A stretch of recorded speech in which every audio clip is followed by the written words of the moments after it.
Two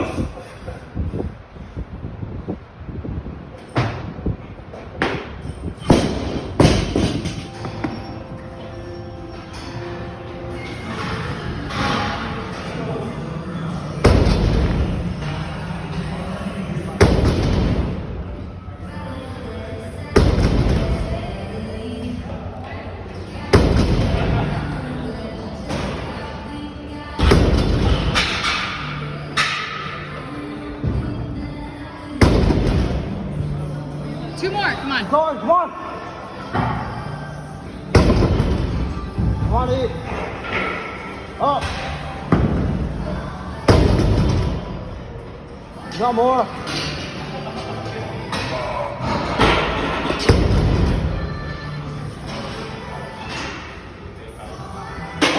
Up.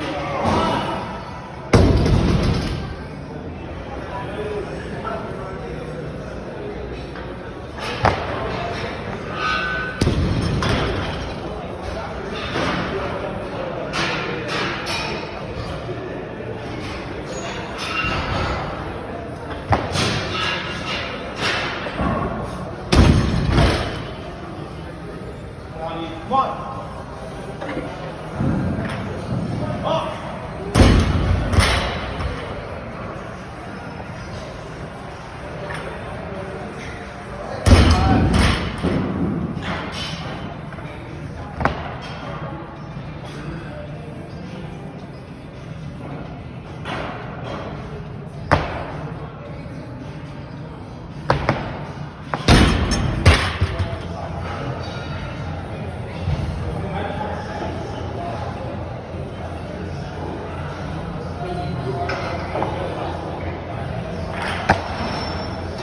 Absolute trash.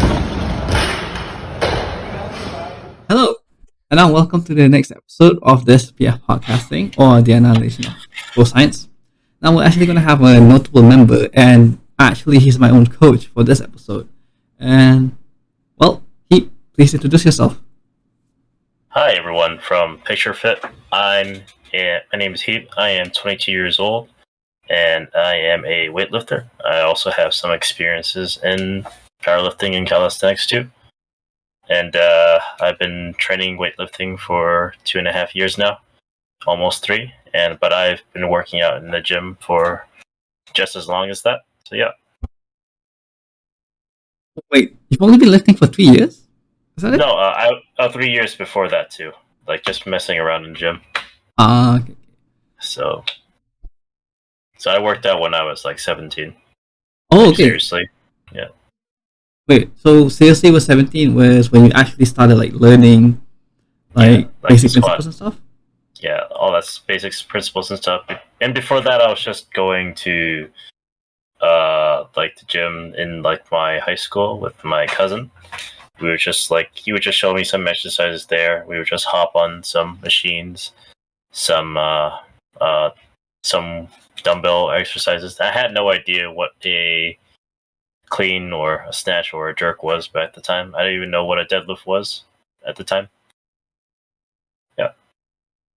So, okay, I think out of a ton of us in this survey, you're definitely one of the more experienced lifters that we could ever have thank you. actually in there. But still, like, Thank you. I don't think I'm that good, but thank you. I gotta praise the coach, right? Yeah. I mean, you did coach me, but I actually didn't realize that you were younger than me, because I'm 24, turning 25 this year.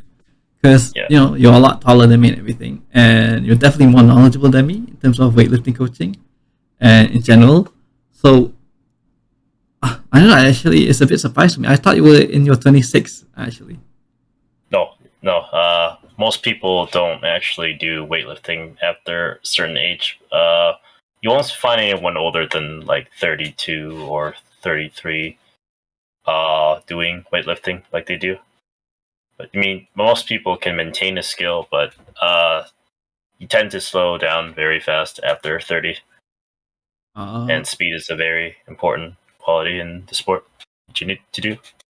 Oh yeah, definitely, and that actually does make a lot of sense. But when you say like don't do weightlifting past 30, as in competitively or just like in general training? Like like competitively. I mean, I'm sure general training, anyone you can probably do that for the rest of your life, but it's just rare to see. Yeah. Oh, yeah. So does that mean you're gonna start weightlifting by the time you reach 30 or something?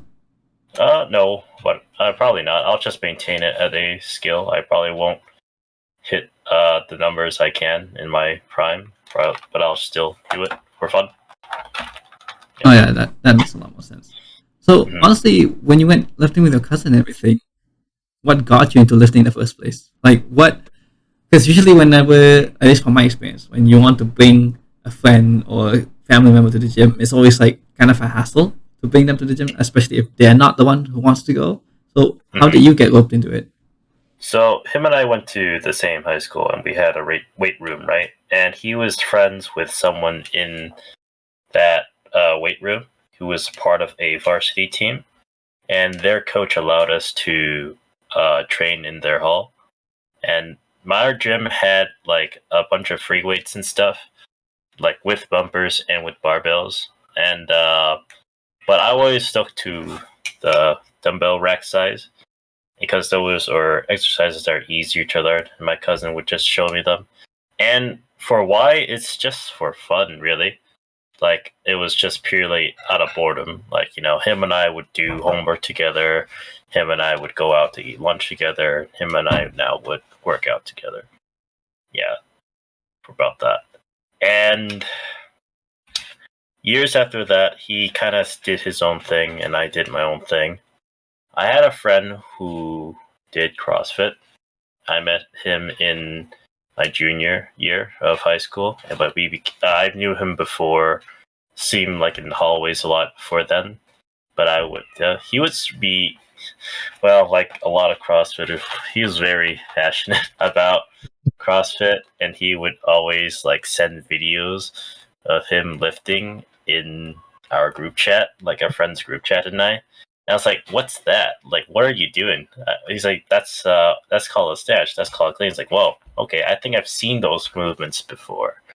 And I asked him, "Why does he do it?" Because it's just it's for the sport, and also it's an Olympic sport. And I looked up Olympic weightlifting from several other people. I looked up weightlifting from an old YouTube channel I used to watch a lot as a kid for fun. If you guys know who Ice One Cube is or Frank Huang, and Oh, he does a lot of cleans and snatches too. yeah. And I thought that was pretty cool. That and from there, I just thought that it looked cool. And in senior year of uh, high school, we had a strength and conditioning class for a gym class, and that's what I signed up for, and I really enjoyed the class. And there was this, and throughout the year, we learned body weight first. We also learned anatomy, physiology, dumbbell exercises, compound movements, isolation movements, nutrition. We also learned like a little bit of rock climbing and like ball sports, but we also learned Olympic weightlifting too. When we got to that lesson, I didn't like it at the time because front squats were terrible, and overhead squats were also Even terrible. worse. Yeah, they were pretty bad because I was pretty bad at them. And I also just realized, unlike a lot of the other movements you would see in the gym, these lifts are extremely technical. So we only learned drills. The only person who ever got the move correctly were football players in the class, but that was just a like hang clean, not nothing like a full power clean, and they didn't know how to snatch either, except for my gym teacher. And I decided, you know what, I'm probably will never touch this sport, and I'm so glad I did not keep up with that promise because I really enjoy it. And in college, that's when I saw people who were doing the same exact exercises that I thought I despised in high school, that I thought I despised, used to make fun of CrossFitters over. But then they're like, hey, they're really enjoy it. Then I thought to myself, maybe I should probably do something else other than YouTube workouts all the time or watching other YouTube. I should probably get on a serious program. So yeah, and I tried to self teach myself for a while, and that did not work out very well. So I started saving up money. I got a job and saved up money to learn to get coaching. And one of the coaches I had was his name is Wesley James. He's in Chicago. He taught me the fundamentals first, and then I would watch a lot of Zach Tellender and Greg Everett and Max Ida from Juggernaut. I don't think he works for Juggernaut anymore. I think he's over at Weightlifting House now. And he's at Weightlifting House right now. And then he's then I just a bunch of like clicking from there. Clarence Kennedy, of course, watching all of his training videos and watching a lot of tutorial videos on how to do the movements.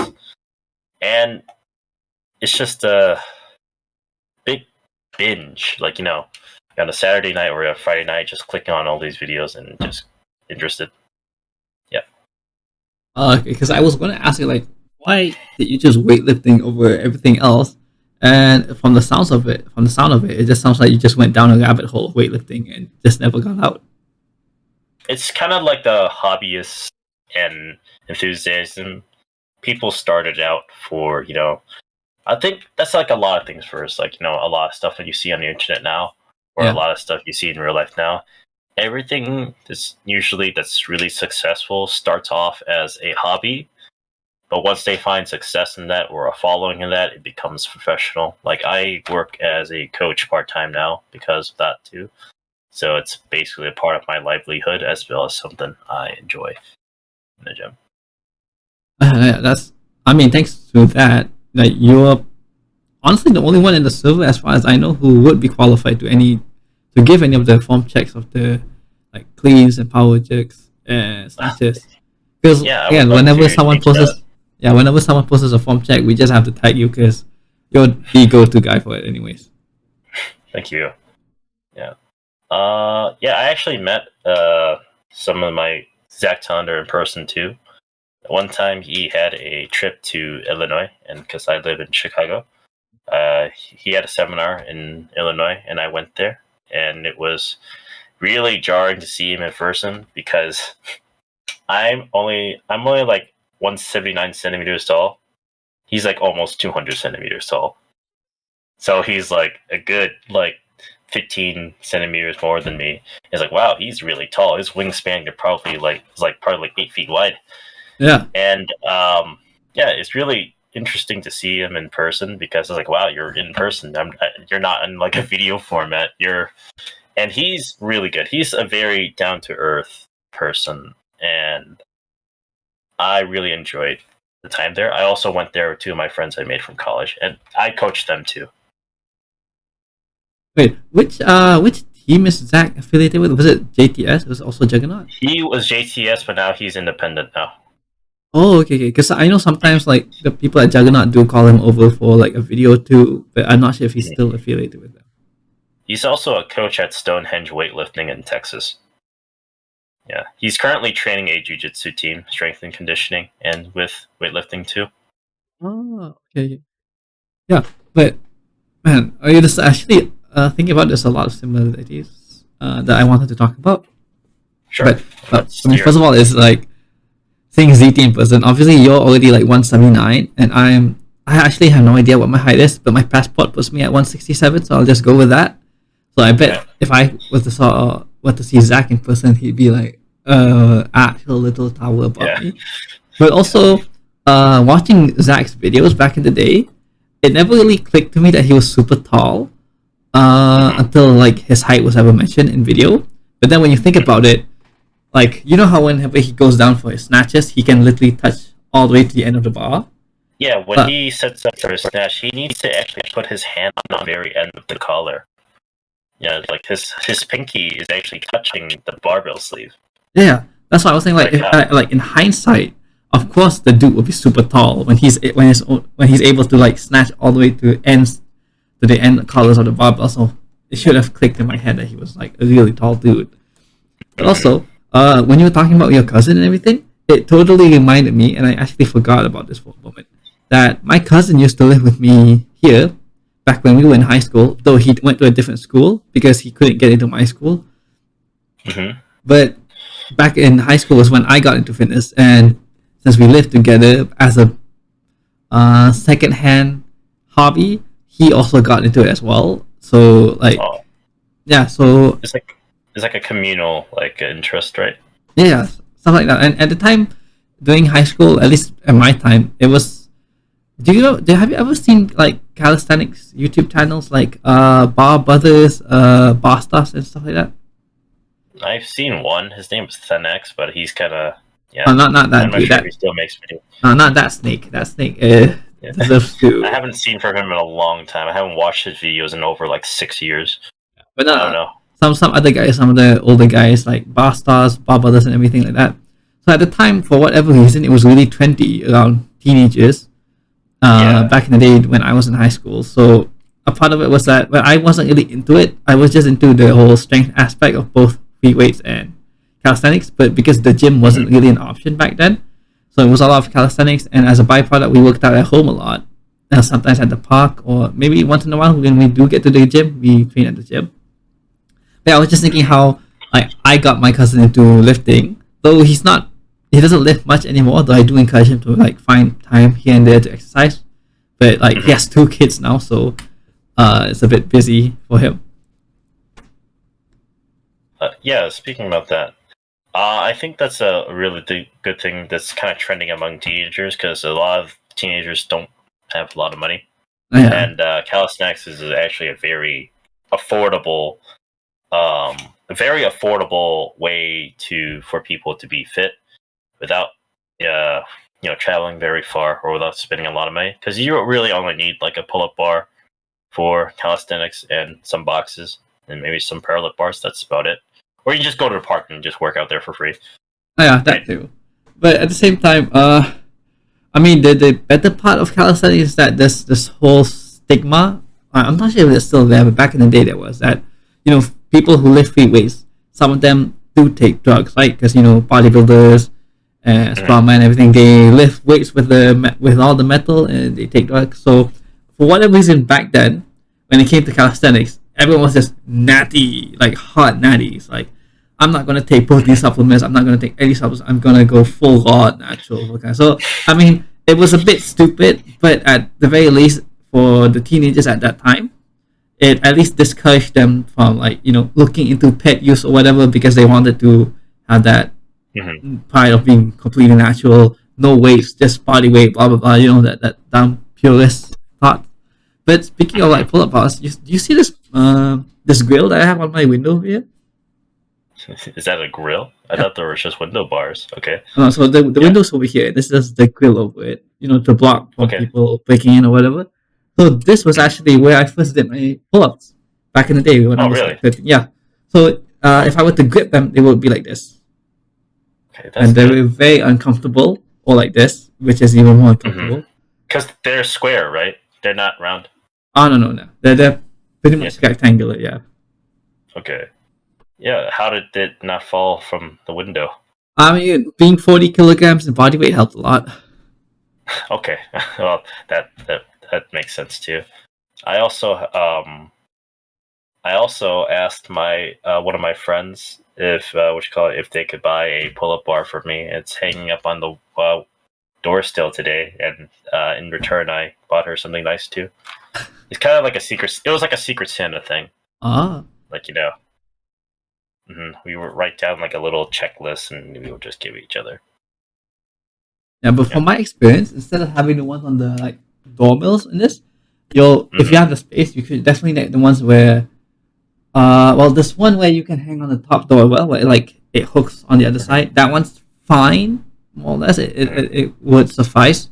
But if you can get the ones where you can just drill into the wall itself, and then things like that, those are the most solid ones. Like they're completely reliable and they're very solid for grip and every other things that you want. You could even do weighted on them if you have a really solid wall and some solid nails. It's just that I do not recommend people who don't know how to do pull-ups yet to practice negatives on them because it's a little bit risky. Oh yeah, it's very risky. Yeah, I've seen a lot of people fall from their doorway doing that. But other than that, I think it's pretty good for just strict pull-ups. That's what I'm glad I was able to get a good set of strict pull-ups in before I was when I installed that in, and so I don't have to worry about doing negatives. Oh yeah. I mean, if, people overestimate the work that they need to do to get good at exercise. Like if you can do one solid pull up, like one solid rep, just do that once every few 30 minutes, an hour, every day. And you'll get like what 20 pull ups in one day, and eventually the strength will be there and you'll be able to do more and more per session, or in one set anyways. Mm-hmm. Actually, moving back to like weightlifting, what were your like your goals or achievements or anything that you've done in your career? Like, have you competed or anything, or you have any PRs that you're personally really proud of? I've done one local meet with a friend of mine in the north in Evanston, and I didn't lift that much because it was only about 1 year of actual training, but I did make 6 for 6, which was the important thing, and it gave me a really good conclusion to like all that training. Thinking about it is that I didn't realize how long meets were. Some meets can last up to what you call it, 8 hours long, but you're really only there for 2 or 3 hours. And I didn't bring enough food, so meat food was kind of all I brought was a Pedialyte and some peanut butter jelly sandwiches, and that's about it. I didn't lift that much, not because I was also technically improficient at the time because I was just new to it. And also, what else is there? I didn't own a lot of equipment, really. The only thing I had were these cross training shoes, which I didn't even own like real weightlifting shoes until a year later, and straps. That's it. But thing is, we're not supposed to use straps in top two, and you're only supposed to wear a singlet. Yeah, that's the only thing I can have because the ticket itself was pretty expensive. Getting coaching was already, so I was pretty much broke. And what else is there? 2 years after that, I just started. I haven't like competed in a while, but I did coach a lot of friends to be competition ready, and a lot of like clients to be competition ready. And the thing, and just being there, helping them, like program what they're going through, helping them getting back on track was really an enjoyable thing to see because although the outcome is nice, I really want to be there for like their hardest and their proudest moments too, but also their moments where they don't feel very good because failure is a big part of this sport because learning how to miss is important so you won't miss again or miss as often. And just the confusion of working so hard for like many months or over many weeks just to miss a very heavy single, it's very discouraging. And having someone to help you through that is very valuable, and helping you progress past that is also valuable too. And I just want to be present for them for that. Yeah. That's And for and for goals, really, I just want. Ever since I hit 107 for a snatch, I kind of want to hit 110. Maybe just making small increments at a time. Yeah. Talk about small increments. Well, I actually want to go back to the first competition that you did. So you've only been under that coach for 1 year before you tried out for the meet. Like, in regards a lot of people. Oh, keep going. Yeah, a lot of people have this misconception you had to be. They're not strong enough to enter a weightlifting competition. And to be honest, I feel like that's a very bad way of looking at it because it's your first meet. Everything you do will be a meet PR. And it doesn't really you're not really there to break any records. This isn't like the Olympics. This isn't IWF. This isn't national games. This is here to celebrate what you can do. And if you score third, second, first, that's nice. But it's here to see what you can do. That's really it. Oh yeah, well, speaking of scoring third, second, first, do you make any placements when you were in your first comp? Fourth. Oh, that's Fourth. Yeah. I didn't stand on the podium. I didn't medal at all, or place at all, because there are 3 people who are better than me, and I competed as a 73. because the classes at the time were 73, 77, 81, 85, and 92. Were the gentlemen that were competing there at the time. There weren't a lot of 63 lifters for men, so I haven't seen anyone there, but I was a 73. Yeah. But, I mean, placing fourth in your first meet honestly ain't that bad. How many people were in your weight class at the time? 10. Oh, 10. Okay, yeah, that's pretty solid. Oh, wow. Yeah. So, what do you manage to get your on your 30 attempts for your snatch and clean and jerk? For snatch, I did. I was not confident in the snatch as much because I did. It's my lagging lift for the sport for sure at the time, and it still is now. So on my first attempt, I basically used my last warm up as my opener, which was 57 kilos. Yeah, so it wasn't that much. It's basically the bar, 2 greens, 2 greens. What else is there? The white plates, the collars, and 2 micro greens. Yeah, that was my opener, and my last was 62 kilograms, which is I think it was the yellows, the whites, and the collars, and 2 green micros. And for clean and jerk, I did much better. I opened with 75, and 75, 80, and 85. 85 was really hard, but Oh yeah. that was But yeah. so just to confirm, like for when you're picking the weights, like if I recall correctly, before you go on the podium, everything you already confirmed the weights with the judges and everything, and then the plates will be set by the staff, right? Yeah, staff. Okay, So there's a loading staff. There's also 3 judges. So yeah. And like, well, you said that you didn't have much equipment at the time, but let's say like you had 0 equipment. Is it like completely fine to just go up on that stage and barefoot, no singlet, no sleeves or anything, just pretty much like let's say you just wear some shorts and a wife beater and you do your attempts? Is that completely fine under the rules? No. As per the rules in America, it's very strict. You need to wear legal clothing. It has to be. You have to follow the dress code, and you need to wear footwear for sure. Believe it or not, weightlifting shoes are actually not required as by the rules, but that's what most people train in. Like those lifters with the raised heel. That's what many people weigh in. A singlet must be worn so they don't so they can see if you're not wearing anything illegal. You can't have anything covering your elbows. So that's how they judge press outs. You can wear lifting tape, but they can't cover you have to leave your thumbnail exposed, like the tips of your fingers exposed. Knee sleeves you need to show some skin between your knee sleeve and your singlet, and you can't have anything thicker than 7 millimeters for your knee sleeve.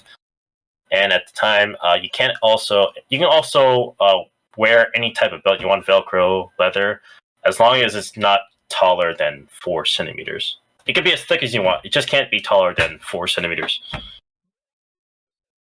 I was wondering, like, no, not 4 centimeters, 10 centimeters. Yeah. Oh, okay.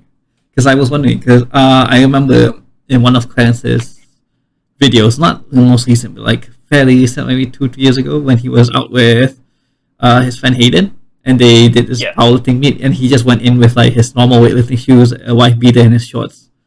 So I was wondering if like you could actually do that.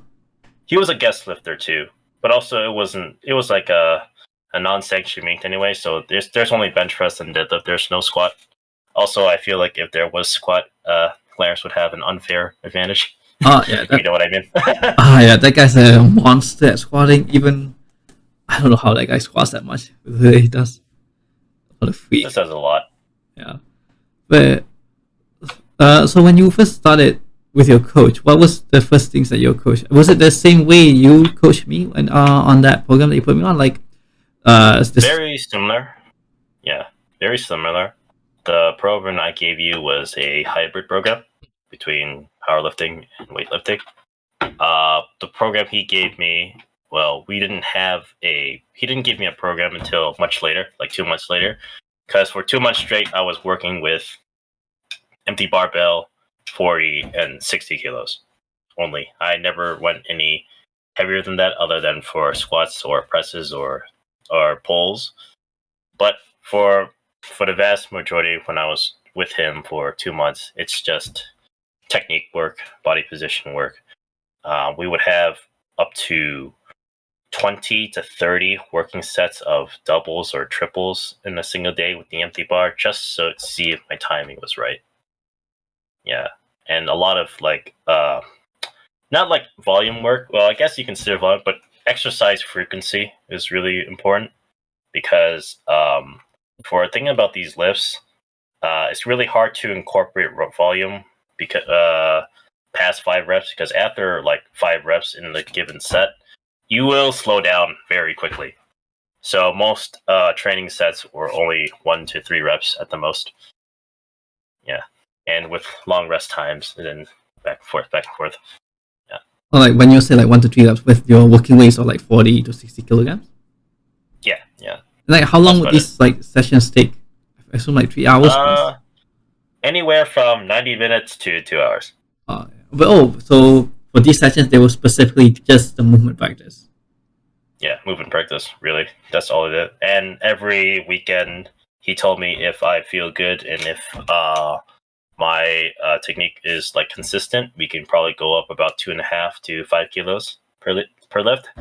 And we did that for over the span of 2 months, and we hit a wall, because there are limiting factors in the lift, and my camera is now dead. Yeah, I can see it on my side as well. Yeah. Oh, that's fine. I'll fix that first. Yeah. So, I from the sound of it, it sounds like so you had separate sessions where it was just the weightlifting practice for movement and everything. Then you also had sessions where you were working on your fundamentals like squat, deadlift, and everything. Yeah, those I did coaching for, because I already did know how to do them, and I already kind of know how to program for them.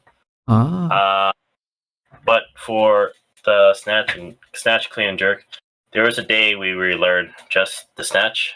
There's a day where we learned just the clean, and there was a day where we learned just the jerk. So 3 days a week. The one day, like a special day, once in a while, in the 2-month period, we would train the snatch and clean and jerk together, and that's about it. Think about this now. I feel bad to admit to you that I've actually been slacking on my practice movements, because That's okay. holding this whole thing together and then university and everything. But because honestly, if for me it's always scheduling, because if my schedule is consistent every single week, that's great with me, because that means I know where I can fit anything new or adjust stuff. But since for whatever reason, at least on my side for university, the schedule's different every week, and then obviously with this whole series and everything, my schedule has to change depending on who's coming on and when they can come on. So I haven't really like been able to outside my, because right now I'm running a powerlifting program by the strength athlete for 13 weeks, and just to work on my fundamentals, like especially on squat and deadlift, because it's already 4 times a week. I can add a 5th day just to do the weightlifting practice with an empty bar. I just need to know where and how I can fit that into 7 days a week. Mm-hmm. That doesn't. It's just that also you'll probably only make gains with just the empty bar, because without loading there won't be any change. But also, max strength training is very conflictory with maximum weight, like max effort weightlifting, because it's really hard to maintain the two. Yeah. At the same rate, yeah. But it's just that my base, especially on squats and deadlift, is just so low. So I know it's like very limiting to my ability to like clean and snatch a lot, because I can't just not press with my arms, but like just pull it up from the floor. Also, recently I learned that apparently my legs are uneven. Hence, maybe that's why I've always felt weird on squats. I mean, they feel okay, but I can always tell that I definitely favor one leg over the other, and it's likely because it's just like shorter or something. Okay. Yeah, so yeah, my camera's back, I think. Anyway, so yeah, the thing about that is not a lot of people who have a very strong base in like powerlifting may not like their strength may not transfer over to weightlifting as much Oh yeah, because if that was the case, we would see elite powerlifters pull off some really very crazy heavy numbers. totals. Yeah. Yeah, but we don't see that happening. Oh, I know. Um, and vice versa too. Like weightlifters who snatch or clean jerk very well might not have the best. May have good squats, they may have good deadlift, but they might not have good bench press, and they might not have a good powerlifting total. Ah, yeah, definitely. Yeah. But you kind of have to like move, like aim to get a 200 kilogram dead. That would probably help a lot when at least being able to clean more weight. Because then, anything sub 200 will probably feel lighter than the way it is now. So it is. It is. I mean, in practice, it's not that often, but in long term, being well rounded would be ideal. At least if you ever want to move seriously into one field. But it's just I especially my squat definitely needs to pop off a bit more if I ever want to like have a better to be more comfortable with upping the weight in weightlifting.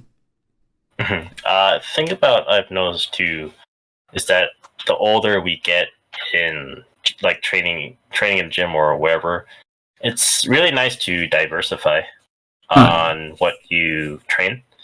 Because a barbell can only be lifted in so many ways, and by that age, nothing surprises you anymore. And to break the ice, you learn something new, and I feel like that's something I might do. Like there probably will be a time where I won't can't even snatch anymore, and I probably have to substitute that. But I'll snatch or clean jerk as much as I can until that day comes. And what else is there? Yeah. And about that base of strength and all that stuff and being getting strong or trying to improve something, I feel like a lot of people need to understand it's also important to be happy and to enjoy what you're doing. And as frustrating as to progress in this sport is, I do enjoy training a lot. It feels really good to snatch Yeah. To power snatch what your old max was, or to power clean what your old max was, or to do your max several times in a given set, or warming up with your old max. It's just how well you respond to that and how well you see that, and intrinsically, what does that mean to you? Are you asking me or like asking like in general for like the viewers? Yeah, in general for the viewer too. And sure, I would like your input on that. I never really give it any thought because honestly, like whenever you ask people in the server like why they got into fitness, is always either health or a breakup or someone. It's very non-specific, yeah. Yeah, but for me, it's even more non-specific because I literally got into it because I just thought it was fun. Same, yeah. I thought it was fun too with my cousin, and how I thought it was fun with my friends too. Yeah, and now I got into it. Now it's gonna be my profession. Coaching this. Yeah, so yeah, when it says like fun, it's like how do I describe this? It just had like when I was a kid, I liked racing, like racing with my friends, running around and everything. Like playing on the monkey bars, like just hanging, or even trying to do pull-ups as a kid. On the monkey bars are just moving. Like all that physical activity to me has always been fun. Even though outside of the playground, I just sit at home for like 10 hours a day playing video games. Both aspects of that I found fun. Video games were fun for my head, and then physical activity was fun for my body. And then got into push-ups and everything, and taekwondo a bit, and then calisthenics and so on and so on. And to me, it's just like fun, and I'll keep doing it, and I'll keep changing my goals depending on what I find fun. Because even though I'm focusing on that powerlifting program, I do miss doing heavy pull-ups and heavy ring dips, like with 20 kilograms, 30 kilograms. I do miss it, but I know like just doing what you like is also not how you're gonna progress either way, because you kind of do need to do the stuff that you don't like. Yeah, that's actually the thing that helped me progress a lot too in weightlifting and other stuff too, because I hated front squats. I enjoyed back squatting, but I hated front squat. How it felt on like my collarbone, how it felt on my shoulders, my elbows, and on like my hips too. Then I realized my coach showed me, and like a lot of videos showed me, because there's a lot of junk out there, like how to do the front squat.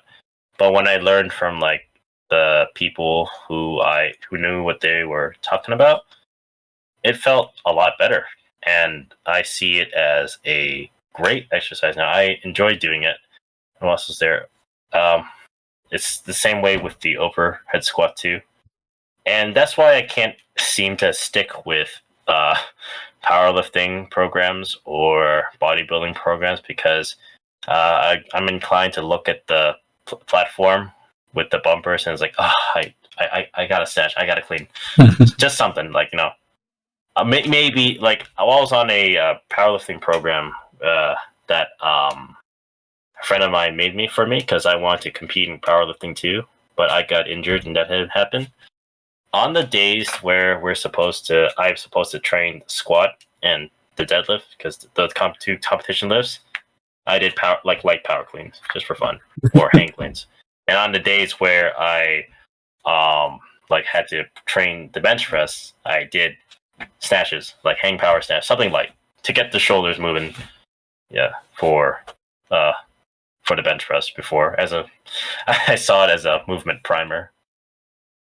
Really, a kind of stressful exercise before you start your bench press session. I mean, I guess if you just use it with an empty bar just to get the shoulders loose and everything, it would be fine. But definitely not for loading. Like if you started loading it up. Yeah, I was doing like 60, 70, 80 for snatch. And clean, I was doing like 90, 100, 110, 120. So how did you get your injury again while you were on this program? I didn't know I forgot how to strict deadlift. And at the top, I was trying to deadlift just with only 150 kilograms, right? Yeah. I treat it like a clean pull, but I never cleaned pull. I instinctually treated like a clean pull. I never clean pulled anything past 130 before, and heard a click in my back. Oh. And I was like, oh, that didn't feel very good. Let me try again on the next set. Let's treat it like normal deadlift. The pain got worse and got worse, and next thing you know, I was just lying on the floor. And I had that pain for like 2 weeks straight. I couldn't squat. I couldn't. It just sucked. Maybe I loaded it way too quickly. That's likely a chance, but yeah. Oh, yeah, but that's just like weightlifter problems, first world weightlifter problems, because you're just so used to pulling off the floor in such a different way that when you're actually supposed to pull in a powerlifting deadlift form, it's just so different, and it doesn't click for you instinctively. Like I'm patient in the wrong way, or rushing to lift and the wrong way, and it's just a different exercise. And also keep in mind, when I started this program too, I did not bench press, bicep curl, or strict deadlift for almost 2 years. So that's still kind of forgot. That movement was kind of foreign to me. Yeah. You've been so ingrained with like the way you do things with weightlifting. It definitely would feel good. Also, changing my squat technique too, like from high bar to low bar, was kind of necessary. But that was also foreign too, and I don't think I recovered very well from that. So yeah, I think I just dialed in way too quickly. I did too many things quickly rather than taking my time to adjust. So honestly, I mean, you could have just stuck with high bar for powerlifting. There are still people who do high bar for powerlifting. I know, but if I want to be competitive, that's what my friends who was coaching me at the time. I need to learn the meta. Maybe, but I mean, if you're ever talking about switching from high bar to low bar, just look at John Hack. This guy still squats high bar, and I think squatting 320 or something, 330. So it is. I mean, ultimately, if high bar, because you're so ingrained with high bar in a specific way, that if it's still your strongest lift, even if you try to transition to low bar and it doesn't work out, you can always just stick to high bar. It is more aesthetically pleasing as well. Yes, it is kind of true. A lot of my powerlifting friends at school tell me I squat too deep for powerlifting standards. Who cares? And I thought that was kind of weird. Like, don't you want to squat deep? So, which is what I actually I can Dito's t-shirt. One of his favorite t-shirt designs that I've always wanted was think deep, squat deeper. really, I love that shit. Think deep, squat deeper. I wear my All Things Gym t-shirt when I squat. You know the ATG t-shirt? Yeah. Whenever I have a heavy squat day, I always wear that t-shirt. So I like represent. Oh, so like moving on, like you did mention your back injury, but were there any other like shortcomings and other injuries that you or struggles or failures that you remember throughout your career? So let's see here. Missing a snatch is kind of annoying, but it's not so bad. It's not that part. When I was teaching myself the power clean, right? I was a stupid 18-year-old, right? I did this at a commercial gym with like those plates that are kind of like hexagonal, right? Yeah. And every single barbell in the gym had that knurling like a very sharp knurling in the middle, right? Yeah. I mean, mine hasn't too, but the knurling, because it's such an old bar, the knurling is very loose, so like even gripping it doesn't feel good anymore. Okay, so this commercial gym's barbell's almost like a Ohio power bar, right? And with those hexagonal plates. Yeah. And this bar had like no whip to it at all. I thought it would be a good idea to learn power cleans from there, right? And so I set up some yoga mats on the side, moved up to the very corner of the gym where no one was at. My technique was terrible. I broke 2 of my wrists in 1 rep. Wait, like in one single, single attempt, you just broke both of them? Yeah, because I thought it would be cool to put on 60 kilos and yeah, I just cut it wrong because I cut it like this with my hands in, my elbows down, and both of my wrists popped, and I couldn't do much after that for quite a while. The only thing I did at the gym at that time was like, easy bar curls because those weren't as bad. I can't do pull-ups because it aggravated it. I can't. Deadlifts were okay, but I had to do like trap bar deadlift, so to keep my wrist neutral. And for squats, I would keep my forearm above the bar, so my hands won't have to touch it. It's pretty bad. Wait, so on that clean attempt that you I remember when I was trying for me to max out, and I had to do like the max power clean and jerk and everything. So one of my failures with me, I think you jumped it forward, right? Huh? You dumped it forward, right? Yes, and then one of the failure videos I still had recorded was I landed 80 right on my wrist. So you're saying that I could have actually just broke my wrist with those 80s if I was unlucky at the time? Probably. Likely. I am so happy I did not break anything because it hurt, but it didn't break anything. Thank God. It was also a good thing that I remember seeing that video. You also try to catch it in a full grip. I try to catch it with just my fingertips, and it just kind of forced this way and hurt 2 pops. Okay. Yeah. How long did that take for you to recover from that? Like 3 or 4 months. Oh. But even so, and I had to train with wrist wraps for an entire year until it fully healed over. But after that, I haven't worn wrist wraps in a long time. Yeah. So anything else? Also, don't wear. Yeah. Anything else past that? Like afterwards, any other setbacks or injuries or anything? Oh, there's another setback. So in 2019, 2020, I was also prepping with another meet, right? I moved up 2 weight classes, right? From 73, I moved up to an 85. That's actually 3 weight classes at the time. So whatever, 2 or 3 weight classes, all that hard training, all that, gain muscle, just for the event to be canceled because of COVID. Yeah, my city is very strict about it. We locked down everything for almost 6 months straight. And part of it was the gym being away too. And that was just awful. Like trying to adjust to bedroom workouts or workouts I do in the yard. and I haven't touched a barbell for over maybe, I don't know, three, like an Olympic barbell in like 5 or 6 months until it was over. And when the lockdown was lifted, I saw my coach again, and we had to pretty much start from zero. But except I still retain a few things, but it was a lot faster than working with 40 or 60 for 2 months. But yeah, We had the same thing, but unfortunately for me, I guess I have those gymnastic things. The ones that the gym I haven't hanged out in the state area, so I did have those to work with at the very least for upper body, and squats was just whatever I could manage. But since my base is calisthenics, my fundamentals, I did have something to work with at the time at least. But yeah, when gyms did open up, I'm pretty sure you, me, and everyone else just holding the bar never felt so foreign.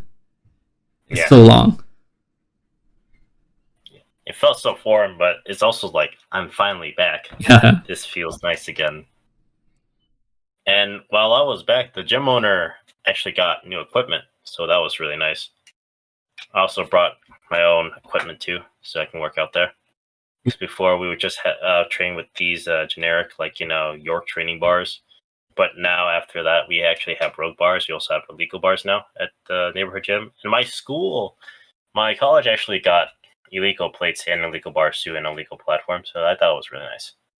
Oh my, all illegal. Oh, that's the dream. That must be really nice.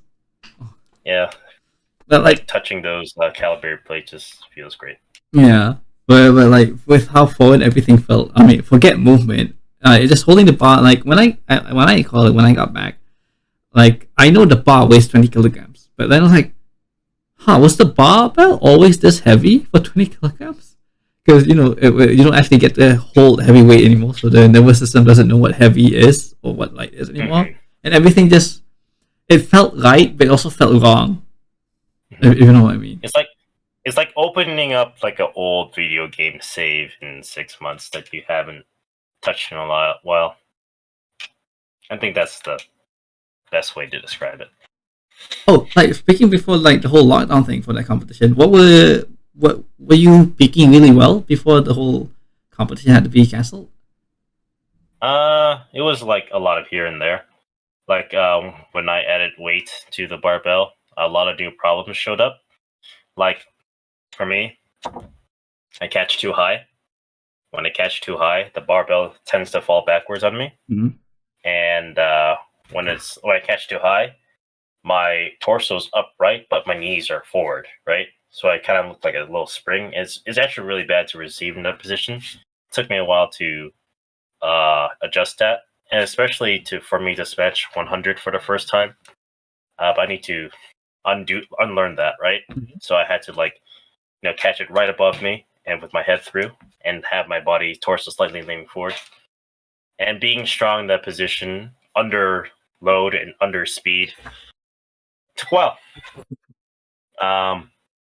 For cleans, it was probably even worse because I started getting some wrist pain again because my front rack was pretty garbage.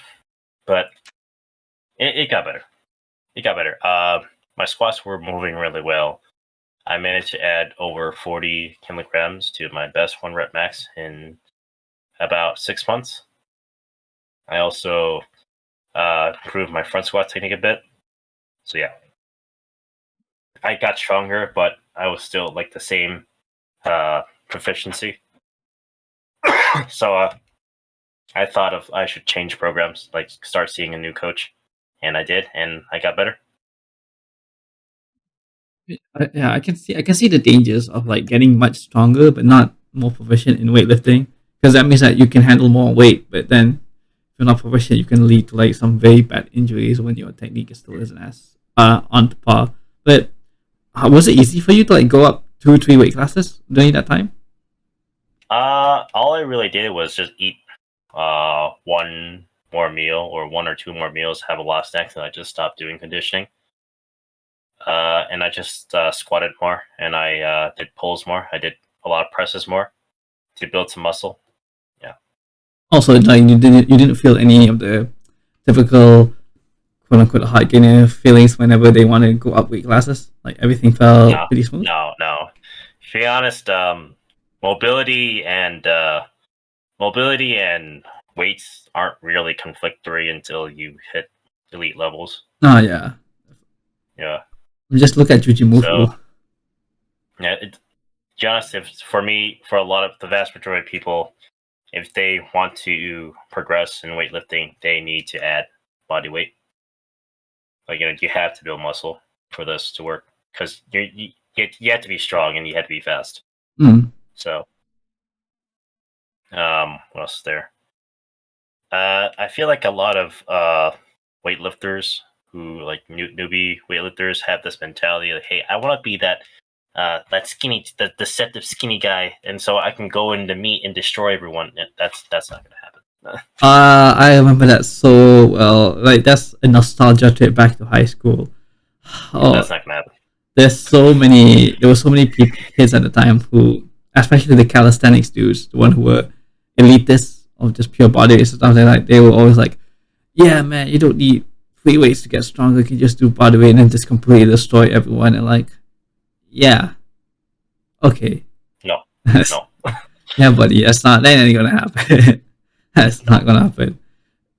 And I never really understood why. Like, if you want to specialize in something, sure, but I don't see how, all things equal, why you would ever limit yourself to like what a certain method of training, especially if it's just between body weights and free weights. Why would you ever just pick one or the two? Just do both. It's just that because, well, in like the spirit of sport, everyone wants to medal first, and every coach wants to produce an athlete that's world champion or champion, right? And they want to spend every single time, as much time as they can, or every waking second possible, just to progress in that sport. Like, that's a very small group of people, but for the average person, that just isn't really practical in terms of both mentally, physically, and financially. Like, it's really expensive to participate in sport. It's also very time consuming, and it's also extremely draining, like mentally draining too. Yeah. Like, having to wake up, like, you making sure that your diet's perfect, having to wake up at a certain time just to lift, rest and lift again, then go home and just to sleep, and the leisure time is like a job, and it just becomes kind of sparse in a bit. Yeah, so most people don't train hard enough to ever even even think about or even care of doing it like that, and so that's why I think it's kind of silly. So when someone says that, hey, make that remark you just did earlier. Yeah. It's weird, but hey, young people will be young people. Beginners will be beginners. They'll learn soon enough when they're struggling to bench like 50 kilograms. Yeah. Despite the beneficial I think it also has to do a lot with social media conditioning too, because there's rampant drug use now, more drug use by younger people than ever for the fitness industry. A lot of fitness brands are backing, like, drug-used athletes to push their products to have like an audience or a platform to appeal to young buyers, because most of their revenue, well, a lot of people sell to young children or young people in general because that's where they make their money from. They're going to try to sell to them, and that's not gonna. One of the best ways is to have someone who looks successful, right? Target ads at them, and eventually they will buy what they're selling. And it's really hard to, it's very prominent in powerlifting and bodybuilding now, isn't it? Yeah. I don't think it's in weightlifting that much, is it? Because since weightlifting is still a very niche sport and all. I think since the fact that it has very little exposure, there are other corrupt things about the thing. We could probably discuss that another time. But it is a well-recognized sport, so I wouldn't say that it's not as recognized. I would say it's more like, that's not what young people are really Into. interested in. Yeah. Yeah, because a lot of people who see the weightlifting most will instantly think it's CrossFit simply because it's more popular. Yeah, especially in the US. Yeah, especially the US. And what else is there? And unlike other sports where you can just easily pick it up and progress really well or easily, you need to dedicate and make a lot of time to even practice just one perfect rep. Yeah, the learning curve of weightlifting is incredibly high compared to like just especially I mean the easiest to learn is definitely bodybuilding, the hardest is weightlifting. But you could argue, especially a lot of people would argue that the sport of bodybuilding, like the actual sport of bodybuilding, where you're just starving yourself and training hard weeks on end just to prep for that one day on stage to win or not win, you can argue that that's arguably the hardest sport in fitness, at least. Because the things that they have to put themselves through is like intense. But, I do want to have your opinion as a coach on some things. Let's say, Sure. okay, let's say body weight stuff. Is there anything where you personally would prefer to have an athlete do certain body weight exercises over free weights to help prep them for weightlifting or help them better their weightlifting? Let's see. Well, that's gonna be hard. We always do pull-ups for GPP. We always do decline sit-ups a lot. We also do a lot of dead bugs too. That's body weight exercise, and we also just do dead hangs from like the pull-up bar because to help stretch out that lower back and help stretch out the T-spine. Other than that, you don't really need a large arsenal of bodyweight exercises leading up to your competition. And when you lead up to your competition, the only thing you should really do is snatch, clean jerk with occasional squatting and pulling to sprinkle on. There's no need to add any extra exercise. And if you want to add an exercise, it should really reflect on what you want to do on stage. That should be a snatch variation or a clean jerk variation. But yeah, any other like bodyweight exercise and pull-ups, push-ups, dips, they're done very far away from competition. And they're mostly done like TP per work, right? Yeah, like maybe like 1 to 3 sets, once or twice a week, of like an RP 7, or like an easy set of 10 or easy set of 8 to 10. Nothing too stressful. I hope this isn't too controversial or anything, because people do have their opinions on this. But like, technically speaking, you did get into weightlifting loosely, indirectly via CrossFit. But like, do you have? I actually don't think it's controversial. I do like what CrossFit is doing for the weightlifting sport because it's always been a net positive. All my coaches agree. Like, even Greg Everett, Zach Tellender, actually, they all agree that net positive, CrossFit is doing a lot to actually revive the sport in American, society again, like American interest again. Yeah. Because they're bringing back these classic lifts that people were quote unquote too afraid of doing. Now you see many people do it casually. Yeah.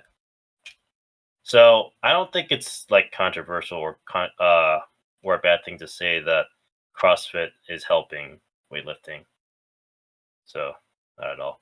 Oh yeah, because I saw that question come from a mile away. Oh yeah, because I know like, some people still have very strong opinions about it, but I think Zach Tallender did make a video about it where, in general, as a net positive, because like you say, it can really pull in the average person into the sport, and then the more they look into the sport, the more they get into, because you can't separate CrossFit from weightlifting because they literally have like same lifts instead. So if you do CrossFit, you will learn about weightlifting. And like that helps people like you and Zach who started out with CrossFit get into weightlifting from there, right? Like transition to into weightlifting as a passion and as a career. So I guess you're right, as a net positive.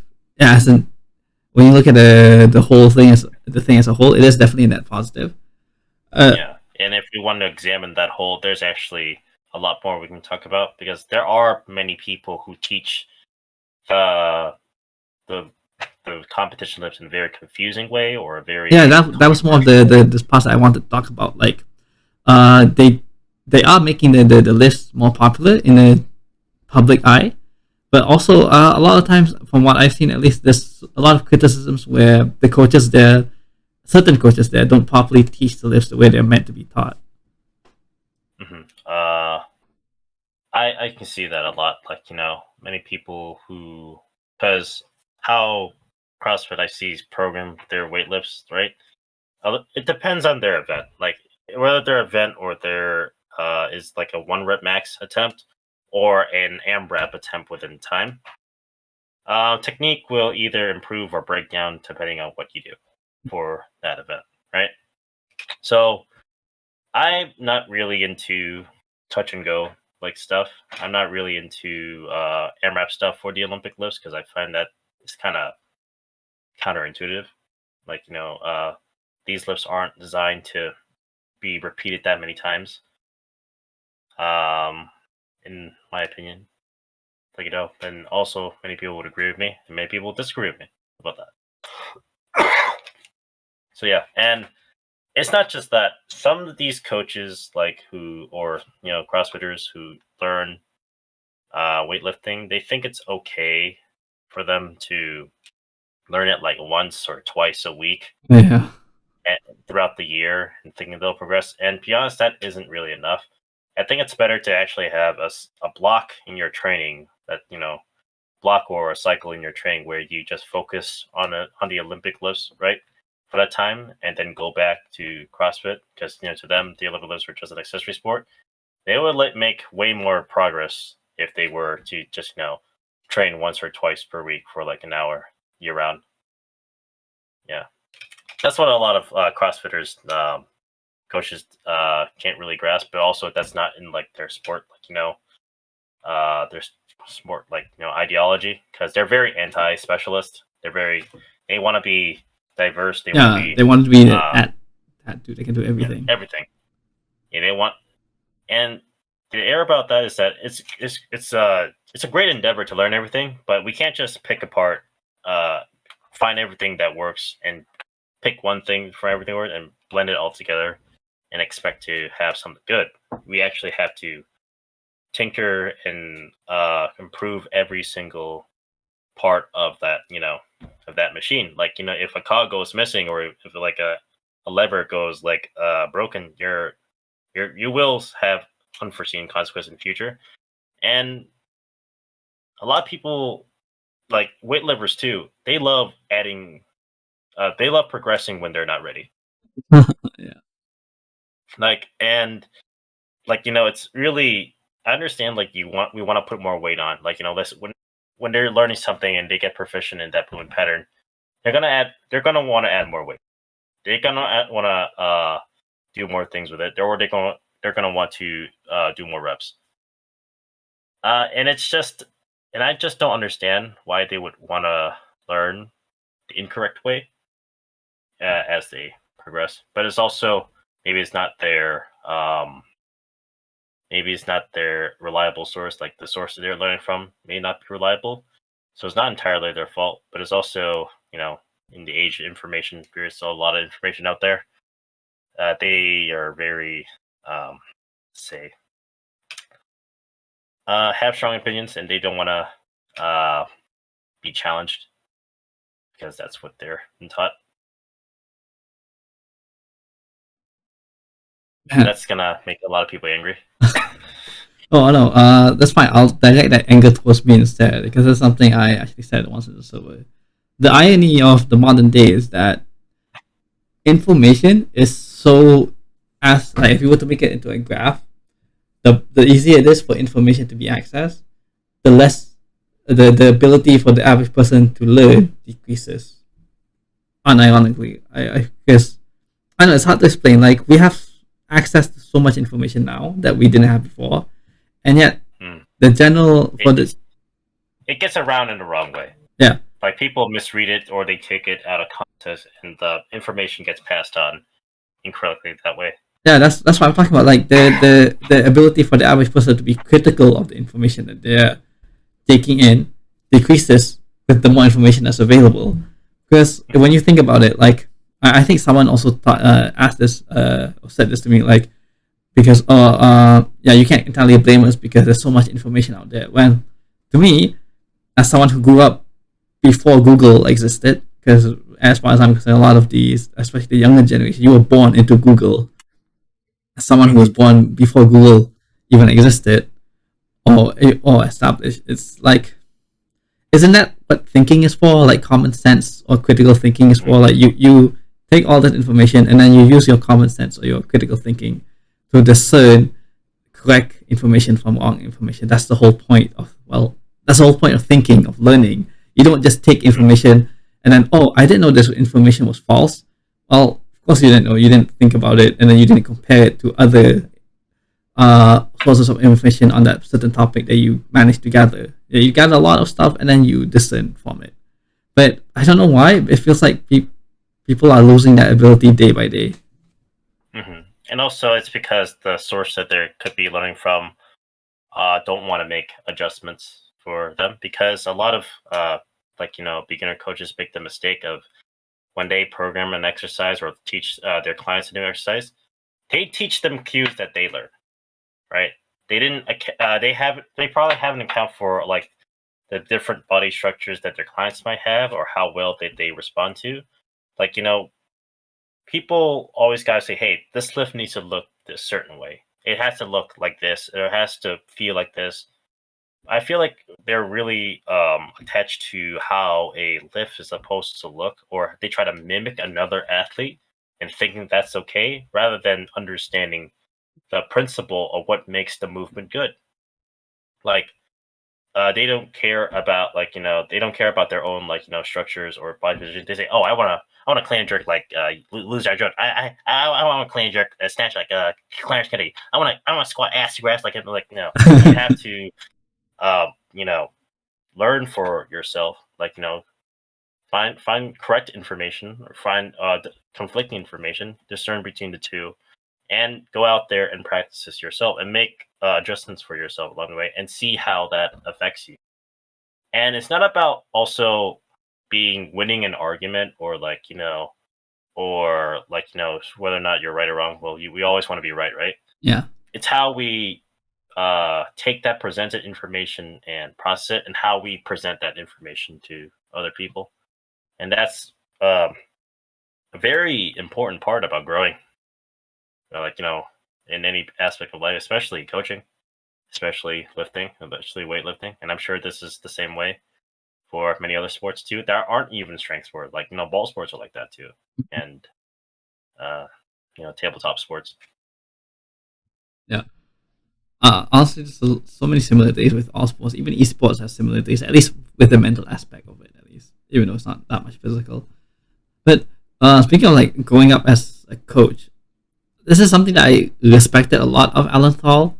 I'm sure you know the dude from YouTube, Alan Thal. Yeah. So like years ago, like I think it's been 7 years by now, or 6 years, where he made a video on how to squat, about low bar squatting, I think, or just squats in general. It was low bar or high bar squats. It's very different now. Like, the information's still good, but the newer tutorial he has to update it is a lot more helpful.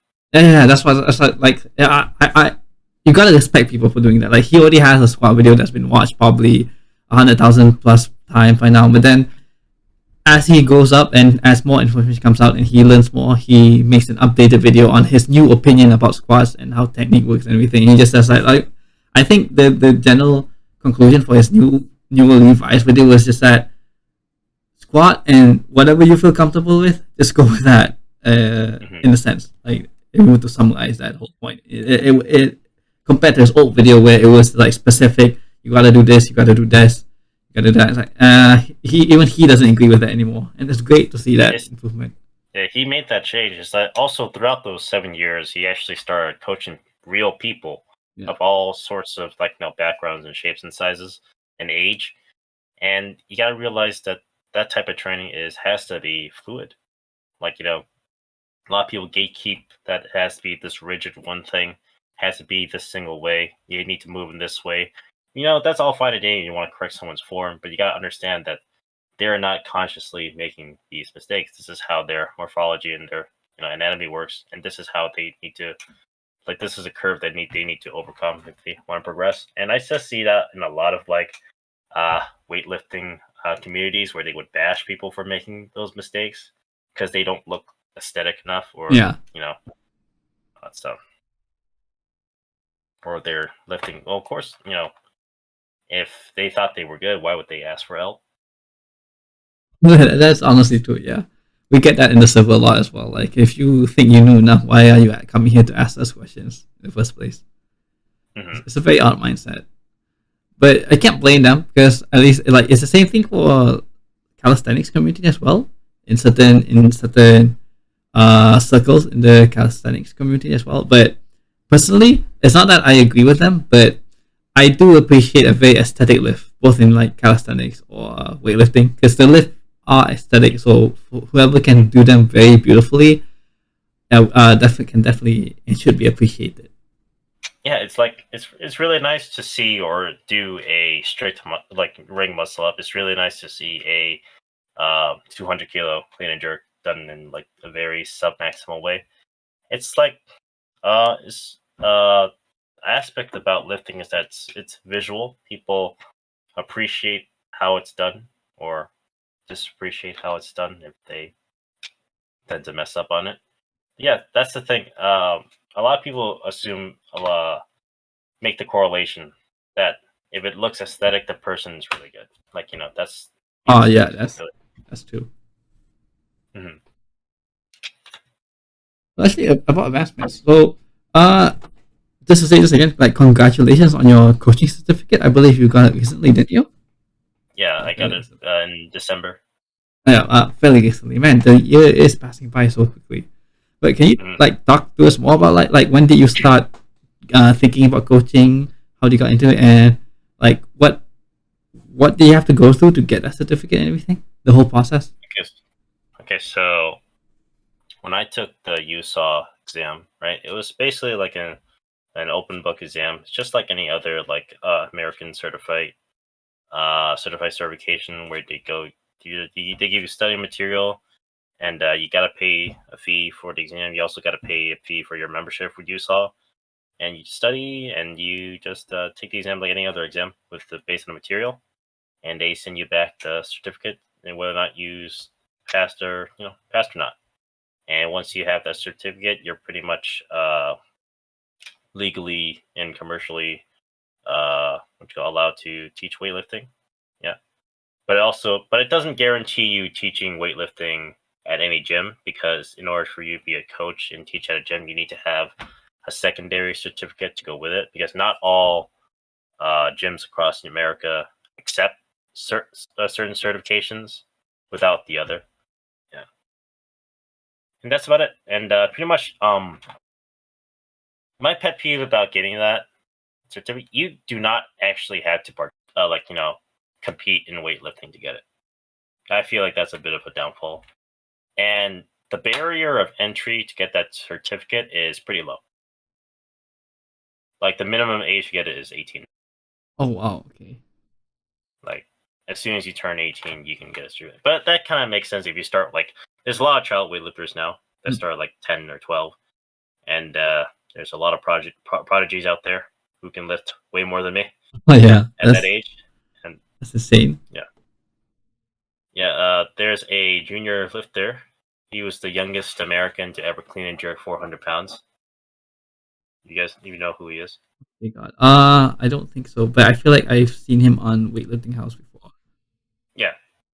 I don't remember though, because I don't remember all the names on athlete names. Yeah. I But kind of forgot his name too, but he also trained with Clarence Kennedy, Juji, and Tom at the day.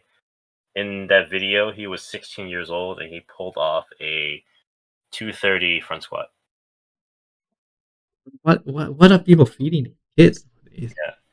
Yeah, and in the year after, he like a few months after, he was also his best competition lift was 190 for the clean and jerk. It was it's pretty very good for a 17, 18-year-old. Wait, 190 clean and jerk Yeah, in kilograms, right? yeah, kilograms. Yeah, entire sports in kilograms. So that's like 418 pounds. Yeah. So Oh, I Do was you, thinking like, what was high? Oh yeah, that's higher than Clarence's snatch, but a bit lower than Clarence's clean. But even Clarence wasn't doing that weight at 16, and I assume the no, kid's natty as well. yeah. Oh, Well, I'm not sure. yeah, we Could can be. never be sure nowadays, anyways. But But just I like to believe I like to believe he is. He doesn't look like he's juicing, but also he works out like a lot, and his parents are very genetically gifted too, yeah, so that could be a factor. I Who mean, knows? His training might be perfect. oh yeah, that too. But also like if you're 16 and you're doing that, then enhance or not, you're like it's pretty much guaranteed that you're a freak at that point. You're definitely gifted. Yeah, yeah, he's extremely talented. But so basically the to get this certificate that you got earlier, is it like you can just walk in, hey, I want to take this exam, so then you can just book the exam, you take it, You and you also pass? you need to have some proctor that has a certification too for you to let them they need to proctor you to take the exam.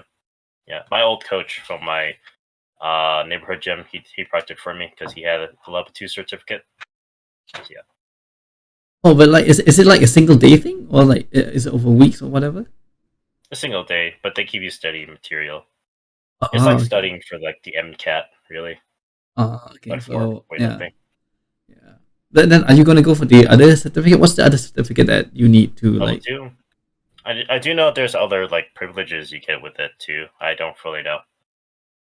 They're very similar. Are you gonna go for it? I assume Yeah, you sure, are. why not? Yeah. Is it the same way? Like you just is it an open book exam as well? I'm not sure. Not really sure. I need to educate myself on that. I've been really focusing on school and what you call it, my side gig. But man, certificates really are something weird in the fitness community. There's like Mhm. so uh before you had a certificate, you were coaching a few people. Like aside from me, you said that you were also coaching some people in IRL, Mhm. even before you had a Yeah. certificate. So were you doing technically, by definition, were you doing that illegally or? Well, I didn't make any money from that. Okay, okay. Oh yeah, so So if you I did get charge them, then it would be illegal. pretty much, yeah. But I didn't charge them at all. Really, it's kind of more. It was more like working out together rather than actual coaching.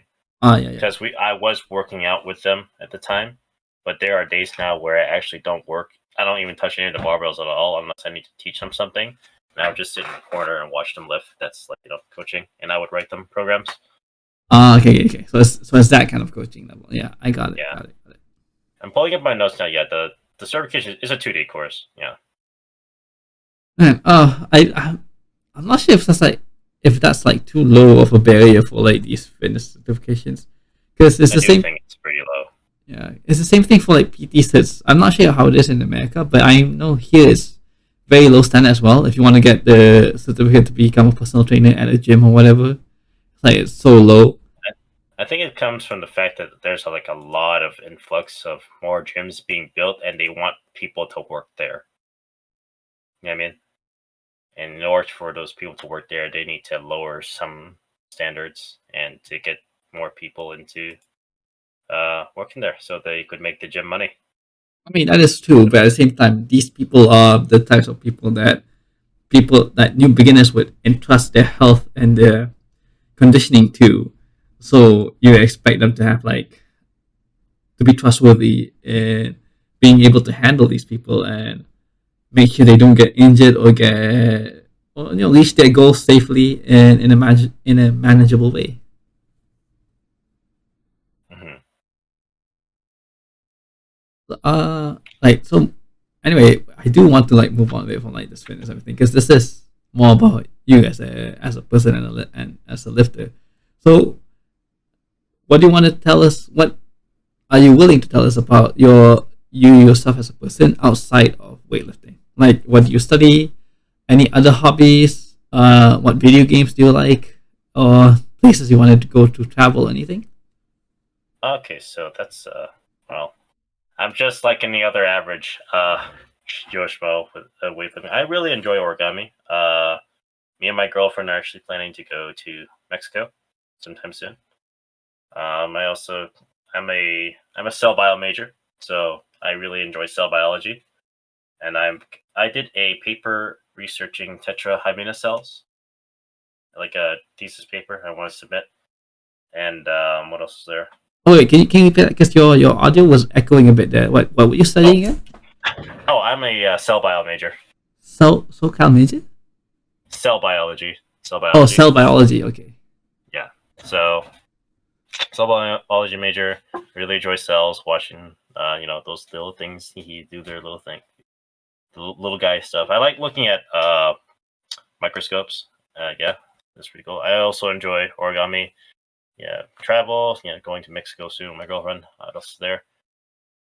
I enjoy cooking. I love cooking. I cook Asian cuisine a lot. I also do Pan Asian cuisine. I also do try to mix American stuff into. Like I'm teaching myself how to bake. Like I know how to make apple pie from scratch. I know how to make pizza from scratch now. And else is there? I really enjoy making noodles by hand. I like barbecue and video games. I used to play a lot of video games back in the day, like a lot of Steam games and a lot of Team Fortress 2 and a lot of CS:GO, and a lot of other franchises too. I also played like Elder Scrolls, Deus Ex, Legend of Zelda. World of Warcraft used to be a thing too, but then I stopped my subscription. And the game that me and my friends that have been playing currently, that we've been playing a lot, is Dead by Daylight. I didn't enjoy that game at first, but when I played it more, I started liking it more. And me and my friends are also trying to get back into Killing Floor 2 because we like shooting zombies. Yeah. Wait. So there's a lot to unpack. But going by memory, so that I don't forget. So cell biology, that's currently. Then after you graduate cell biology, are you just gonna are you gonna look for a job in that field, or are you just gonna go into weightlifting? I'm thinking of work. Whatever takes me first. I would do weightlifting professionally. I also would like to do cell biology professionally. Whatever is hiring at the time, but also I kind of want to work as a lab technician for cell biology. Oh. I kind of want to research cancer. I also want to research other stuff too. And CRISPR. If you guys know what CRISPR is, I can't call it off the top of my head. Yeah, well, nerd stuff basically allows us to edit and remove genes from the body.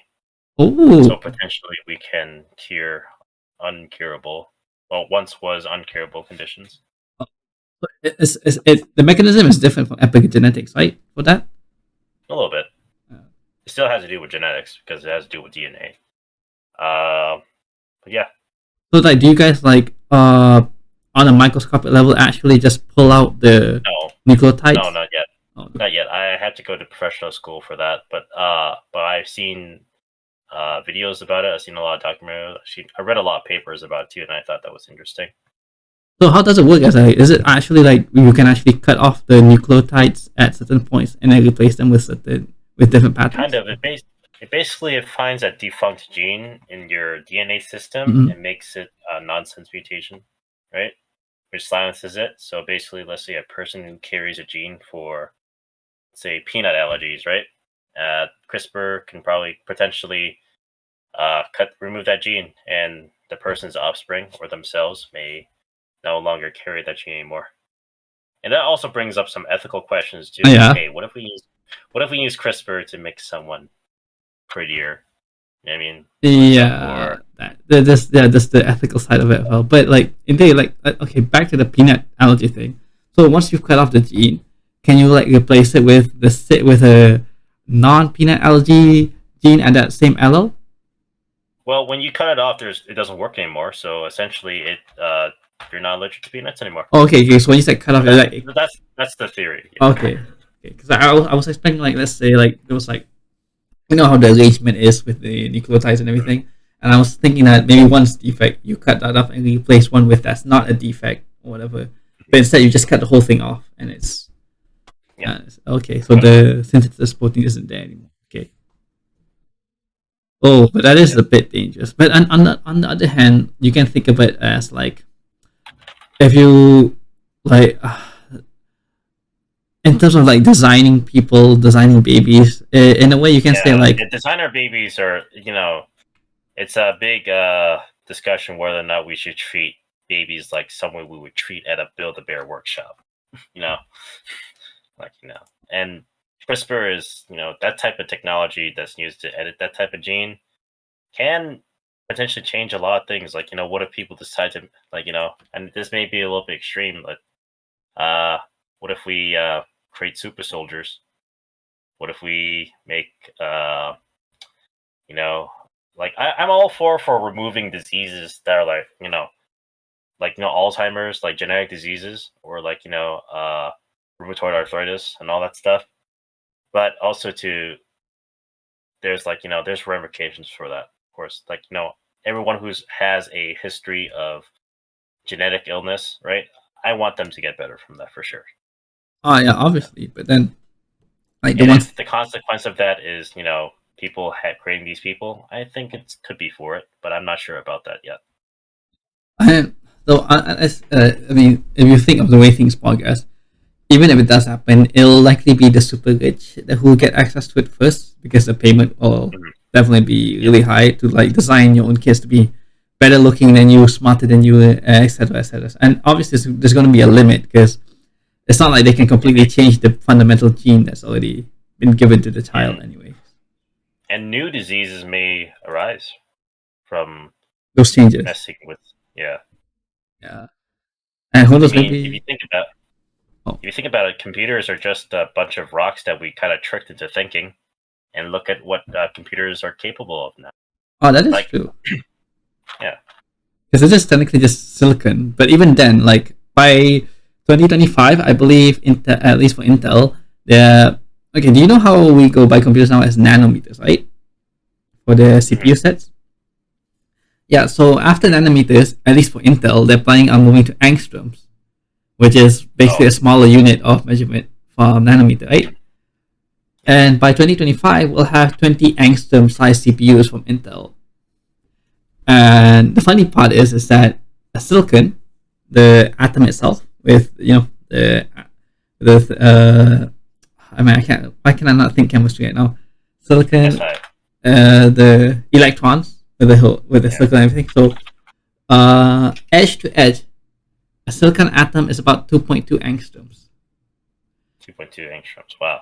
So, with Intel hopefully reaching 20 angstrom sized CPUs, or the transistors and everything. Yeah, by nanotechs. 2025, we're pretty much already reaching the limits of what silicon can achieve as a base material. Because once we get to 2.2 angstroms per silicon, what next? You can't go smaller than that, because the atom itself is already too large. So we might need to either, at least for me, finding use a smaller metal. Use a smaller metal. Maybe, but that we still need to think of how we're supposed to manufacture the material itself, whether it's as quote unquote easily accessible as silicon, even though we have a silicon shortage nowadays and everything. But the other way we could just go instead. It's now that we've reached the smallest possible configuration, we can just go bigger. Yeah, we can just increase the sizes and we can just go bigger. So that way we go back to nanometer stuff, but everything's going to be so much more compact, since it's going to be more spread out now. Or not spread out, but everything reaches max compact density, so you can just increase the size of the thing. That would be the more practical way, immediately practical way, at least. I think so. I think that's a good way of seeing it. For tech that small, that it's kind of so for something that small, it can also be that powerful. It just raises a lot of questions too. It's fascinating that we can do it, but what are we gonna do with that technology? Yeah. Should we do it? This reminds me of one of my favorite quotes from one of my favorite movies, Jurassic Park. So in that movie, in the scene after the guests were introduced to the whole park and everything, they were having lunch together with Dr. Hammond, Dr. Ian Malcolm. I don't remember the specific quote word for word, but he basically goes along the lines of your scientists were too busy worrying about whether or not they could do it. They didn't stop to think whether or not they should. And that quote. I mean, the movie came out before I was born, like 1991, but I watched it when I was like 2 years old, and by then, like it stuck to me this my entire life, and it does kind of say the whole history of mankind. That sometimes we, not sometimes, like throughout the entire history of mankind, we've always been too busy with whether or not we could do something. We never really stopped to think whether or not we should do something. Mm-hmm. So what did you come up with For what? for those one statement? Oh no, that was Dr. Ian Malcolm's quote from the movie. Oh, okay. He says that That's... he was criticizing John Hammond about creating dinosaurs from DNA from mosquitoes, from mosquito blood, dinosaur DNA that they were finding. It's like your scientists were too busy worrying about whether or not they could do it, like recreate dinosaurs with found DNA, that they didn't stop to think whether or not they should, because of the whole ethical and like the whole consequences of bioterrorism. Now that they can create dinosaurs with this DNA. Mm-hmm. It's just that it's also like, a lot of people like, hey, a lot of people think of, can we do it? Is it possible? Not many people have the second thought of like, why should we do it? Because, asking the question why is a little bit more philosophical rather than scientific, because how and where, how can we do it is a very scientific thing, but morally asking why we should do it, it's it comes more as an ethics thing, and it's a lot of people argue it as unscientific because there's no really a wrong answer for it. Yeah, but at the same time, like if you pay attention to papers and like scientific discoveries, the direction science pursues is still based on what's in the interests of the civilization at that time. Yeah. So like you can also argue that science itself isn't exactly scientific, since we're not pursuing knowledge for the sake of knowledge, but for the knowledge of something that currently has our attention, like AI.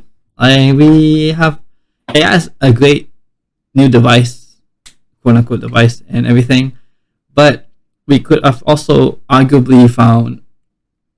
I mean, let's say, for example, instead of space exploration, let's say all the billionaires and Elon Musk and everyone were more interested in exploring the deep ocean.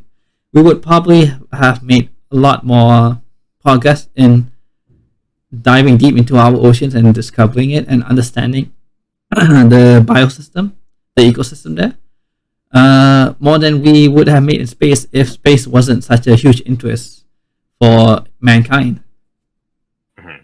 So I know it's an interesting talk, but sometimes, like even if it's like, do we need a man that can deadlift 500 kilograms, that can deadlift 501 kilograms? Nope. Fine, we don't need people that strong, but can we do it? Yeah, well, you should, I guess.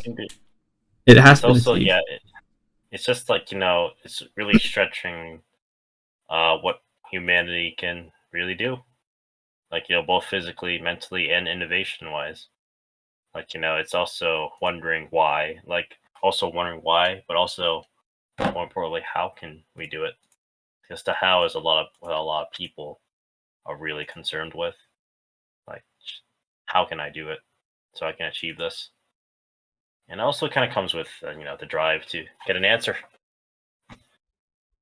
Yeah, I can't blame them though, because the way I think is the same way as well. Like when I see a problem, my first thought is how to solve it, and not like should I solve it. Mm-hmm. So like anyway, that we kind of go off topic, but like back to you and your life, like so you do want to travel to Mexico and everything, but what do you have any immediate future plans? Maybe like do you want to compete in another meet anytime soon? Or Yeah, of course. I want to compete as long as I can, while helping others too and learn it. And yeah. Did you sign up for any meet recently? Is there anything coming close to you? No, not yet. I feel like my next meet is probably gonna happen somewhere in the next like 12 either 12 or 24 weeks, sometime, but then soon. I'll post about it. Oh, like does do how is this? I'm like half a year out, so Oh, but like, does weightlifting not have as many meets as like powerlifting? I know powerlifting in like From some. where I live, no. From where I live currently, no. Oh, okay. I had to drive really far away to compete, and traveling like that is kind of exhausting. Oh, yeah. So yeah, So like your it's first. also Oh, sorry. Keep going. my first one was pretty local, so I didn't have to travel too far. Yeah, that was actually what I was gonna ask. Like, was your first meet also like really far away or like close by? No, it's just a town up north of me, so I didn't have to carry too much things. But also, when I travel that far, I had to travel with people too to make costs to drive down costs. But not many people are gonna what you call it. Not many people are willing to do that sports or even come out and see me compete. Really, because where I live, powerlifting competitions happen all the time, like almost every other weekend. But weightlifting is just crickets everywhere. Makes sense with like how popular that sport is now. Wait, what was I gonna say? That word. What was the word? I'm not traveling. Oh god, exhaustion, traveling, weightlifting. Oh, right. So you're planning on competing in your current weight class if you were to compete again, or are you gonna go down or up again? I do not know, but I would like to stay where I am. I'm pretty heavy already. I currently weigh like 87 kilos. It's sweet spots for me. So, any are your other goals aside from graduating now? I mean, there's always Uh, wanting to meet, then there's graduating with your thing, and then like any other immediate things that you wanna like buy a house or mm, whatever. my house comes much later for sure. I kind of want to get a car. Oh wait, so you don't have a car right now at the moment? Yeah, the public transportation in my city is pretty reliable enough to not ever need a car, and everything I need is pretty local. I shop local and I work out local, so No man, that's the dream. Not having to use that that your own cuts personal down a car. lot of emissions. That also cuts down in a lot of emissions, despite my city being kind of polluted. Yeah. So you into cars at all, or you're just fine with whatever car later on? Any four door really. That's gas efficient. It's better. Probably a Honda Civic or Corolla, like whatever everyone else has. Oh yeah, But because probably like a different color though. I kind of want to get like a cherry red or like a navy blue car. hey, I can imagine the navy blue, but I can't imagine cherry red. I'm thinking of pink instead of cherry red. But I'm Mm. not a fan of like red colors on cars in the first place, unless it's like Ferrari because it's their iconic color. Mhm. But I haven't been to the US since I was 10 because I grew up there. But like, are EVs more popular there nowadays? What EVs? Yeah, Electric cars? yeah. I see a Tesla here and there on the road, but I feel like it's like kind of finding a sports car on the road. Not many people have it. So not even the gas stations don't have like EV ports as much as I expect them EV to have. ports are not. Yeah, the EV ports. Well, the EV ports in my city are different from gas stations. Also, a lot of people who own Teslas or electric cars, they actually already have an EV port adapter at home. They charge their car at home. Oh yeah, that makes sense. I was just like, I know America has changed so much since I last lived there. I was wondering like how much has it changed? Like, is it still the way I remember Boston used to be, or is like there's more EVs out there, more smaller cars, or just in general, what changed? Because it's been like, well, how long has it been? I came back 2008, so 24 years. Wait, has it been 24 years? Wait, I need to do the math on this. I can't think right now. It's 2022. 14 years. Man, I wonder how much America has changed in 14 years. Uh, Wait, where do you live again? Was I it live yeah, in Chicago, yeah, Chicago? Midwest, Oh, next to Lake Michigan. yeah, so you don't stay anywhere near Ice or Hunter or anything, right? No, Oh, no, unfortunately. I don't even know where to live. I think Ice lives in Minnesota. Yeah, nowhere near there. Yeah. He's in a different type of corn land. My state is known for corn, so Really? Is that like what Chicago's known for? Corn? no, Illinois. Chicago is known for hot dogs and baseball and being shot. So Oh, okay. I don't want to. it's not as bad. It's not as bad. Sorry. But I don't want to bring that up. Oh, man. America and guns. That's not something I want to talk about here, especially with how YouTube can be with their sensitization. No, but I this. don't want to think about that either. Yeah. Oh boy. Oh. When you look at the time, I think we've actually run a long course for. Though I do want to talk more about like a pumpkin that you've had on your bed for a while. Like it's still far away from Halloween. No, this is Paxton Paxton the pumpkin pirate. He's a squishmallow. He's a plush toy. So he's a plush toy, like a squishmallow. Yeah. Like he reminds me like as if he was coming from like Kingdom Hearts for some reason because he looks like one of the pumpkins from Kingdom Hearts. No, not at all. I understand what you mean, but he's just a pirate. Yeah, a pirate pumpkin. Oh wait, what time is it now for you? Because we started like 10:20. It's 10:20 p.m. for me right now. Yeah. I think it's a good time to like end this episode here because we can always continue in a different episode whenever our schedules align again. It is getting pretty late for you, isn't it? Yeah, we can probably get 2 other people to join too. We can just talk about stuff. Probably have a collab episode. Oh yeah, I was planning on doing stuff like that later on after like individual people have had their like spotlights and everything. But schedules and then like people, as much as people like these things, some of them aren't like open to be on camera or even have their Discord profile to talk about it and stuff because everyone has their own take on privacy and some might not be too confident in talking for something that a bunch of people are going to listen to. Yeah, it's all privacy what they're comfortable with, and for people who don't want to share it, they can come along.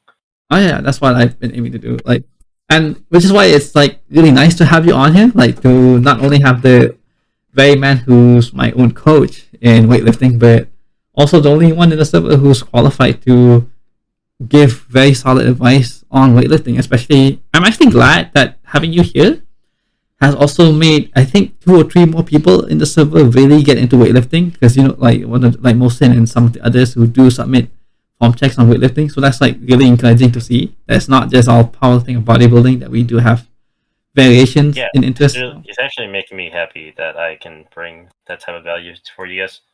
Oh yeah, definitely. And sorry if we ever have to like ping you multiple times for like those certain form checks because we can't really help with them ourselves. Yeah, no problem. It's just I actually enjoy those word tracks here and there.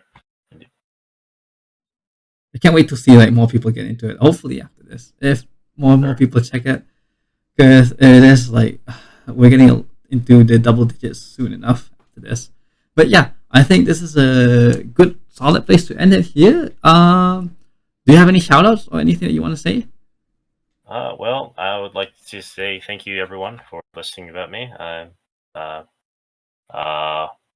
It's just that I really enjoy being a part of the Picturefit community. I've been watching his videos for a long time, and it's been a really fun experience being with you guys on the server and being a part of this talk here with Siami. Thank you.